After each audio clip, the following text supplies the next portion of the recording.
Miss হবে না আপনার পছন্দের টিভি শো। দেখুন জি5 অ্যাপে একদম ফ্রি। আমি মেয়ের বাবা বলছি। এইবার বুঝেছি,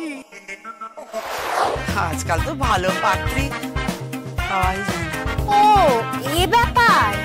বেনে দিকে আছে না, ওখানে সাহাবাড়িতে একটা ভারী লক্ষ্মীমন্ত মেয়ে আছে, ওরও বিয়ের খোঁজ খবর চালাচ্ছে। দাঁড়াও এখন আরে জানা নেই শোনা নেই, তাকে দেখলাম না পর্যন্ত। একটু পরে এসে তার ছবি দিয়ে যাব। তুমি ফোন করে ডেকে নাও না, দেখো আমি ফোন নম্বরটা দিয়ে দিচ্ছি। নাও। ফোন নম্বর নেব মানে আমি সরাসরি ওদের সঙ্গে ফোনে কথা বলবো? হ্যাঁ, ওদের বাসুমালি নাম্বার দিয়েছে, বুঝে যাবে। আচ্ছা দাঁড়াও আমি নিয়ে আসি। হ্যাঁ, কাজ হচ্ছে মনে হচ্ছে।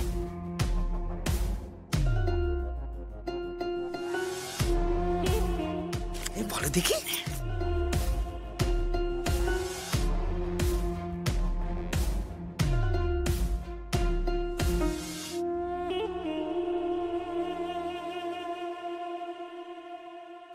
ভালো ঘর আর ভালো বর খুঁজছে বুড়ো বাবা। আমাকে অনেক দুঃখ করে কইলো, বাসনমালি তুই তো আমার নিজের নোক, তাই বলছি আই বুড়ো মেয়ে রেখে তো মরতেও পারিনি।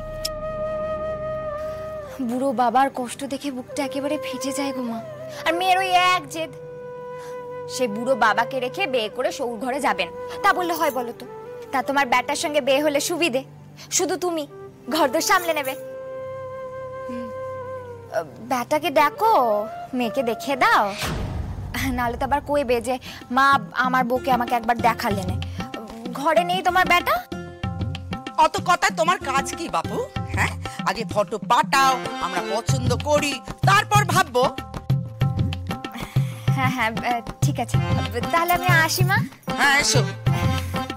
ওই এই কাপড়গুলো হবে না? হ্যাঁ হ্যাঁ এটাই হয়ে যাবে, তাও মা দাও। এসো তাহলে। জয় গুরু জয় গুরু।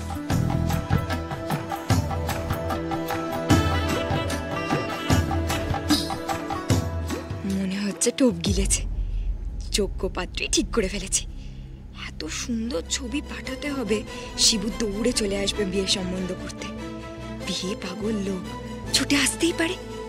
শুধু এখন সবার আগে তাড়াতাড়ি ফোন করে দিদিকে পুরো ব্যাপারটা বুঝিয়ে দিতে হবে, নাহলে কে কোথাকার বাসনওয়ালি, কে শিবুর মা, সব তো মাথার উপর দিয়ে যাবে ঝিনুক দাসে।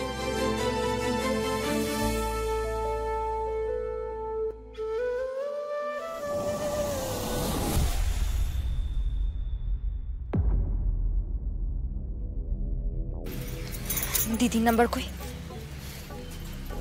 কই গেল? এই তো।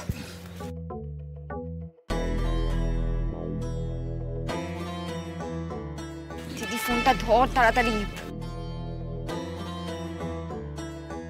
চাপ কেটে গেল।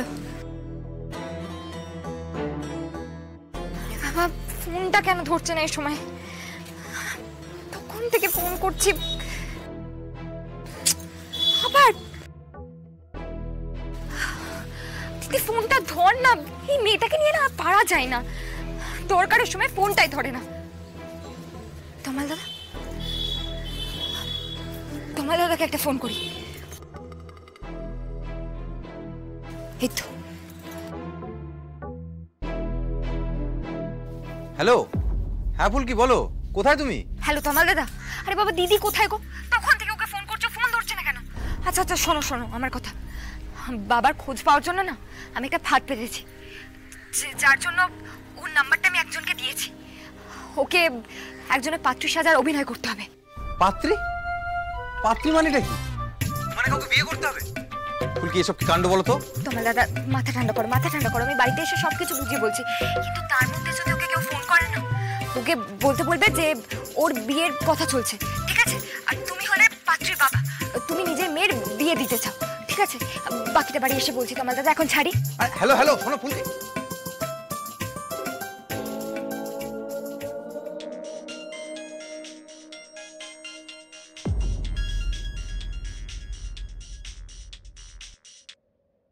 Hello hello.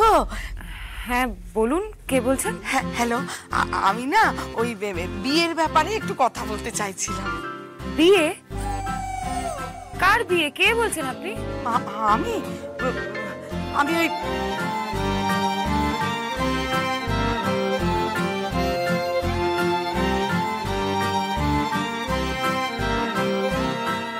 Wrong number. Hello hello বেয়ান ঠাকুরন, আমি মেয়ের বাবা বলছি। হ্যালো, এইবার বুঝেছি। ভাদ্রি তো মোটে বিয়ে করতে চাইছে না। হ্যাঁ, এই বাসনলি বলেছিল বটে। আচ্ছা দাদা, আপনি কি চাইছেন আমাকে খোলসা করে বলুন দেখি। আমি তো মেয়ের বিয়ে দিতেই চাই, মেয়ের বাবা, বুঝতেই তো পারছেন। হ্যাঁ দাদা, আমি বলছিলাম কি, একটা কাজ করুন না দাদা, কালকে আপনি আপনার মেয়েকে নিয়ে আমাদের বাড়িতে সোজা চলে আসুন। নিজের চোখে একবারে দেখে যাবেন আমার বাড়ি ঘরদোর কেমন, মানে আপনার মেয়েকে কোথায় পাঠাচ্ছেন আপনাকে দেখতে হবে তো। হ্যাঁ দাদা, একটা কথা বলবো, আপনি না ওই আপনার মেয়ের একখানা ছবি পাঠাবেন, একটু আমরা দেখবো, মা আমার বেটাকেও একটু দেখাবো। হ্যাঁ, আমাদের ফ্যামিলিতে কিন্তু কোনো ঝামেলি নেই, জানেন তো, এই মা আর বেটা। বেটাও মাঝে মধ্যে কাজের জন্য অনেক দূরে যায়, জানেন। হ্যালো বেয়ান ঠাকুর, আপনি যা বলবেন তাই, ঠিক আছে, রাখি। নমস্কার দাদা, নমস্কার। আর কি হচ্ছে? আমার আবার বিয়ে দেবে তুমি? তাও আবার আমার পাশে যে ছাড়বো না আজকে। আজকে আমি ছাড়বো না। আরে আমার মরে যাবো রে বাবা, এরকম পেটানোর ছাড়বো না আজকে। আমার কথাটা শুনুন, আমার কথাটা আরে কথাটা শুনুন। একে তো আমার মাথার ঠিক নেই, বাবার কোনো খোঁজ পাওয়া যাচ্ছে না এখন, তার মধ্যে তুমি রসিকতা করছো। ঝিনুক, আমি দোষী নই ধর্মাবতার, দোষী তোমার বোন। ও কি সব ফোন দিয়ে এটেছে, ফাঁদ পেতেছে কি সব। ফুলকি? হ্যাঁ। ও আবার কি ফাঁদ পেতেছে? ও কি হচ্ছে আমাকে কেউ একটু স্পষ্ট করে বলবে? ফুলকি কোথায়? কে?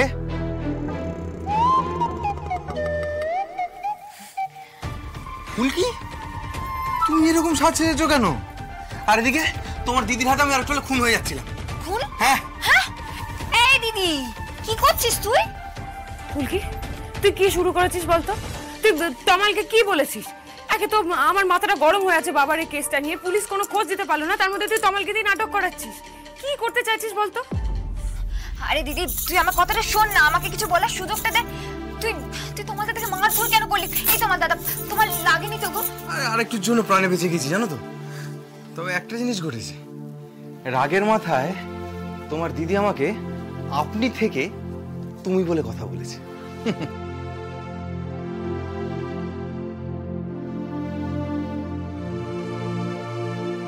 জি5 ডাউনলোড করুন আর সব এপিসোড দেখুন একদম ফ্রি।